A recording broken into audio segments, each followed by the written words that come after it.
এইটাই আমাদের আজকে প্রার্থনা হবে, আমরা যাতে মানুষ হতে পারি। মানুষ যদি না হয় তাহলে সবই তো বৃথা হয়ে যাবে। আজকে দেখছেন তো পঞ্চবার্ষিকী পরিকল্পনা হয়েছে, হেভি ইলেকট্রনিক্সের উন্নতি হয়েছে। কি উন্নতি! আজকে দেখছেন তো প্রদীপ জ্বালাতে হলো না, এখানে সুইচ দেওয়া হলো, উন্নতি হয়ে গেল। এখানে সবুজের সমারোহ হয়েছে, খাদ্যের স্বয়ংনির্ভর হয়েছে। যুদ্ধে বাবা আকাশ চিরে F-16 বিমানে ভৌ ভৌ করে যাতায়াত করছে, কিন্তু আমরা ম্যান মেকিং মেশিন মানুষ তৈরি করতে পারি। বাংলার ছত্রে ছত্রে তার প্রমাণ।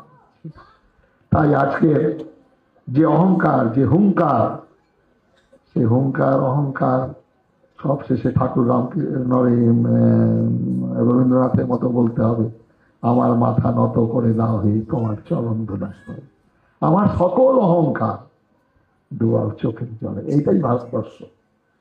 এখানে হুঙ্কার নয়। 4 তারিখ বেলা 12টা।